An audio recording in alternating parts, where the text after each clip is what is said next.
सन्यासी के भेक से आप जानते हो कि ये बदमाश है, लेकिन भेक उसने साधु का पहन रखा है तो उसको सम्मान करना चाहिए।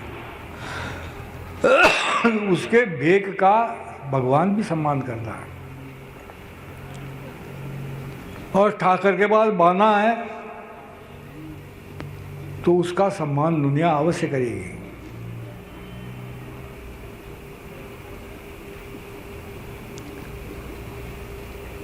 आपके रोजना अखबार के अंदर ये मरने वालों की खबर छपती है ना, दूसरी जाति के लोगों को साफा बांधने वालों की ज़्यादा तस्वीर मिलेगी, ठाकुरों की कम मिलेगी। हमने हमारा भेक छोड़ दिया, हमने हमारा धर्म छोड़ दिया, हमने हमारा खान पान छोड़ दिया।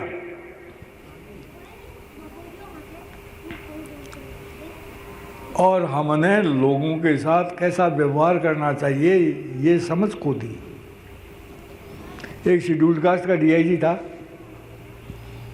वो रिटायर हो गया। उसके बाद मैंने उससे कहा कि आप लोग इन बामन मणियों के पीछे फिरते हो, ये आपको निहाल कर देंगे क्या?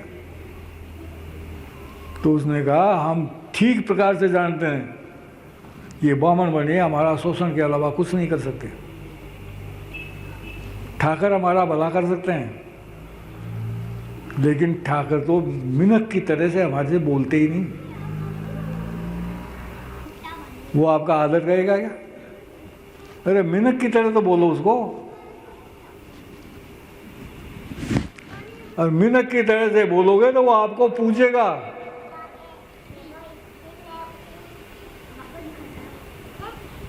शेड्यूल्ड कास्ट शेड्यूल्ड ट्राइब के लोग जो पढ़े लिखे हैं उनमें समझ है।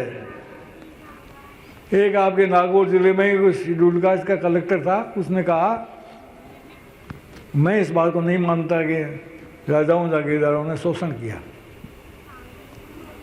क्यों नहीं मानते आप? आज 5 साल एमएलए रह जाए, मिनिस्टर हो जाए, वो लखपति बन जाता है। इन्होंने तो पीढ़ियों तक जागीर भोगी है। इनके घरों की हालत देखो, उन खाने के दाने नहीं है। कहाँ से किया शोषण? लेकिन हमको लोगों को हकीकत समझाने की भी क्षमता नहीं है, और न क्षमता अर्जित करने की चाह है। ये क्षमता अर्जित करने की चाह नहीं होगी, ज्ञान विज्ञान का लाभ नहीं लेंगे तो आगे नहीं बढ़ सकते। अपने धर्म, इतिहास, संस्कृति को समझना पड़ेगा, ज्ञान और विज्ञान को समझना पड़ेगा, आलस्य, निद्रा, तंद्रा को छोड़ना पड़ेगा, और सबसे बड़ी बुराई है कुसोबत। हर राजपूत किसी न किसी गंदे आदमी के साथ जरूर जुड़ा हुआ है।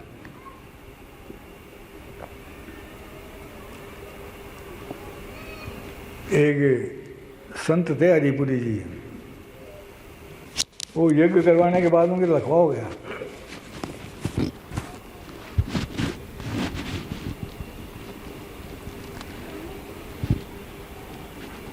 लोग कहते थे कि उन्हें यज्ञ के अंदर कोई गड़बड़ हुई है जिससे उनके ये लखवा हुआ है।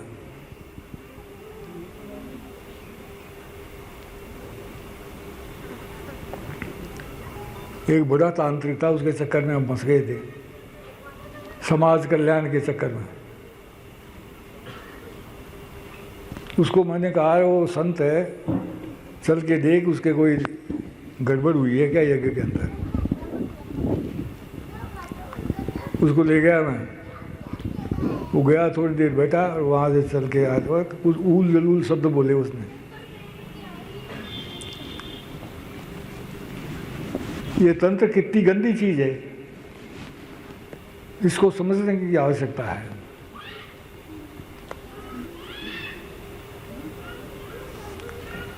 वापस आके मैंने उनसे पूछा कि ये क्या बोला आपने वहाँ पर, तो कहा कि उसका ध्यान इस शब्द पर जाएगा उससे मैं पकड़ लूँगा उसको। 2-3 रोज़ बाद मैं गया तो वो संत जी फरमाते हैं, मैं भी तांत्रिक हूँ, मैं जानता हूँ कि इस जगह के अंदर कोई गड़बड़ नहीं हुई। मैं एक तांत्रिक घराने में पैदा हुआ था। मेरे पिताजी ने सब किताबों को एक संदूक में बंद करके और ऊपर कीलें ठुकवा दी ताकि कोई खोल के पढ़ नहीं सके। बाद में मैं सन्यासी हो गया, लेकिन पूर्व जन्म का पाप पीछा नहीं छोड़ता। एक तांत्रिक से वहाँ मैंने तंत्र सीख लिया और उनके गुरु अमरपुरी जी थे। उन्होंने कहा कि उन्होंने जनता को इकट्ठा करके गुंडों पर आक्रमण किए। एक रोज वो अकेले आ रहे थे तो एक गुंडे ने फरसे से वार करके उनकी रीढ़ की हड्डी तोड़ दी। वो हॉस्पिटल में भर्ती थे। उन्होंने कहा मैं ठीक हो जाऊं, उसके बाद एक एक को समझ लूंगा मैं। तब मैंने देखा ये मारेंगे इनको और फंसेंगे, तो मैंने एक तांत्रिक प्रयोग किया। मामला करो में से 1 मरा, 2 मरा, 3 मरे, 4 मरे।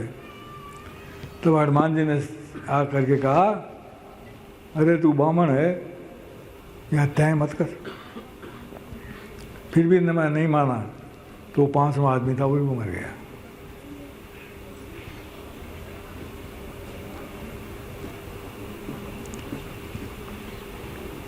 उसका परिणाम क्या हुआ?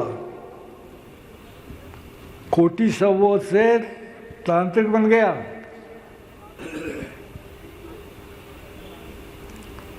उसके पूर्व जन्म के कर्मों से वो ठीक होना था, लेकिन इस जन्म में जो खोटा कर्म कर लिया, ये हत्याएं की, उससे वो ठीक नहीं हुआ। पंजाब में होशियारपुर में भृगु संहिता थी, वहाँ वो खुद गया था, उसका फल नहीं मिला। उसके मरने के बाद उसके बड़े भाई साहब गए, वहाँ उसका फल मिल गया। उसमें लिखा था कि इसने पूर्व जन्म में इतना बड़ा अपराध किया है।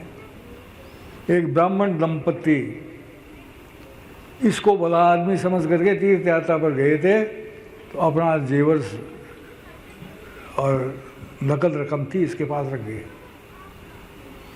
वो वापस आए तो इसने देने से मना कर दिया। इस पाप से उसके ये लकवा हुआ है। अब ये इस मंत्र का जप करेगा तो ठीक हो जाएगा, लेकिन वो मंत्र उसको मिला नहीं। उसके मरने के बाद उसके भाई को मिला वो मंत्र, जो किस काम का था। क्यों नहीं मिला? इस जन्म में भी उसने बस ऐसा भयानक काम कर दिया, हत्याएं कर दी, इसलिए वो पूर्व जन्म के पुण्य का फल मिलना था, वो भी नहीं मिला। तो हमें समझना चाहिए कि पूर्व जन्म के पुण्य को भी खा जाएंगे हमारा इस जन्म के खोटे कर्म। अरे खोटे कर्म उत्पन्न कहाँ से होते हैं? गलत आदमियों की सोबत से। तो गलत आदमियों की सोबत छोड़ें, शुद्ध आचरण करें, स्वाध्याय करें, सत्संग करें, सुकर्म करें और भगवान का नाम जप करें। ये आजकल जितने धर्म चल रहे हैं सब ने भगवान का नाम जप उड़ा रखा है। और मैं कहता हूँ भगवान के नाम जप में अकेले में जितनी ताकत है किसी साधना में नहीं है। अकेले भगवान का आप नाम लो, किसी तांत्रिक का आप पर कोई असर नहीं हो सकता, कोई दुष्ट शक्ति आपको मार नहीं सकती।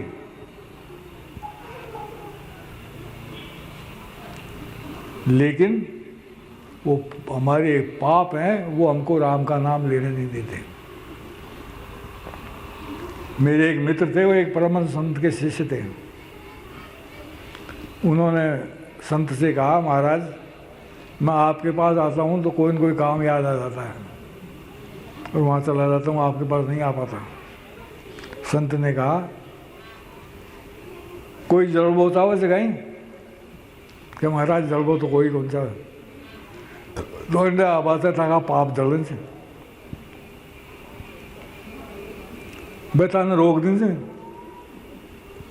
आग मीज रट आ जाओ फिर कहीं काम याद को ना। तो सत्संग मुश्किल है, पापों को रोक करके सत्संग में पहुंचना पड़ता है। यदि दुकानों में जो सत्संग है दुकानी संतों के पास, इनमें कुछ भी नहीं है, सब पाखंड है।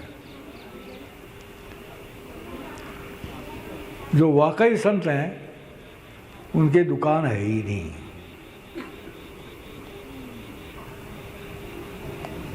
इन सब बातों पर हम विचार करें, ध्यान दें, अपने आप को सुधारने की कोशिश करें, समाज को सुधारने की बात छोड़ें।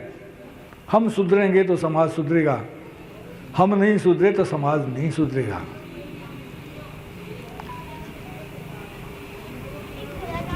धन्यवाद, आप लोगों ने शांतिपूर्वक सुना।